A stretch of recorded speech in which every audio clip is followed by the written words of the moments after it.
উবাইদুল কাদের যশোর ক্যান্টনমেন্টে ছিলেন।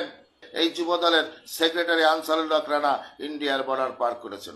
আসসালামু আলাইকুম রহমতুল্লাহ। প্রিয় দর্শক, যশোর জেলা যুবদলের সাধারণ সম্পাদক কিভাবে উবাইদুল কাদেরকে ভারতে পালিয়ে যেতে সহযোগিতা করেছেন এ বিষয়ে চাঞ্চল্যকর তথ্য প্রকাশ করেছেন যুবদলের আরেকজন বহিষ্কৃত নেতা ইস্কেন্দার। চলেন তার মুখ থেকে আমরা শুনে আসি কিভাবে উবাইদুল কাদেরকে ভারতে পালিয়ে যেতে সহযোগিতা করেছে এই যুবদল কর্মী। যশোর জেলা যুবদলের সভাপতি এম এ তমাল আহমেদ মহিত কুমার নাথের সাথে আওয়ামী লীগের সভাপতি তার সাথে দীর্ঘদিন ধরে মদের ব্যবসা করেছে। দলের ভিতরে যত গোপন বৈঠক হয়েছে আওয়ামী লীগের সাথে করেছে, যার কারণে আজকে কিন্তু আওয়ামী লীগ সুযোগ পেয়ে গেছে বিএনপির দুর্বল পয়েন্টগুলো। আমি বলতে চাই 5 তারিখের পর থেকে যশোর উবাইদুল কাদের যশোর ক্যান্টনমেন্টে ছিলেন। ওখান থেকে কি করে ভারতের বর্ডার পার করলেন, পুরো সহযোগিতা করেছেন যশোর জেলা যুবদলের সেক্রেটারি আনসারুল হক রানা। আমরা মানুষের মুখে শুনেছি, সঠিকভাবে তদন্ত করলে পেয়ে যাবে উবাইদুল কাদের আওয়ামী লীগের সাধারণ সম্পাদককে, স্বৈরাচার উবাইদুল কাদেরকে কিভাবে এই যুবদলের সেক্রেটারি আনসারুল হক রানা ইন্ডিয়ার বর্ডার পার করেছেন। কিছুদিন আগে যুবদল নেতা সিঙ্গাপুর গিয়েছিল গোপনে, সেখানে কিন্তু টাকা ভাগাভাগি হয়েছে।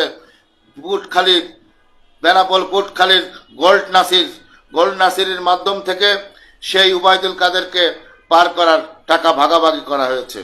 আর যদি আপনারা ঘাট শহীদকে ধরেন, ঘাট শহীদকে ধরলে সঠিক তথ্য বেরিয়ে যাবে। প্রিয় দর্শক, আপনার বক্তব্যটি শুনলেন, খুবই চাঞ্চল্যকর তথ্য দিয়েছে এই নেতা। যদিও তিনি বহিষ্কার হয়েছেন, বহিষ্কার কেন হয়েছেন, কী কারণ হয়েছেন এই বিষয়ে আমাদের জানা নাই।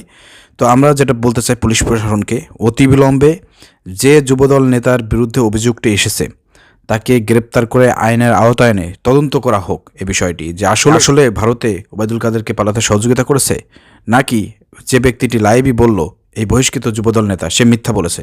এই যে এই ধরনের ইনফরমেশন যখন এই ছেলেটি দিয়েছে, এই বহিষ্কৃত যুবদল দিয়েছে, অতএব এই বিষয়ে বর্তমান অন্তর্বর্তীকালীন সরকার আছেন, পুলিশ প্রশাসন, যশোর জেলার পুলিশ সুপার যারা আছেন, আপনারা এই বিষয়টি দেখেন যে উবাইদুল কাদেরকে কারা আসলে বিদেশে পালিয়ে যেতে সহযোগিতা করেছে। যার বিরুদ্ধে অভিযোগ আছে এ বিষয়ে তদন্ত করুন।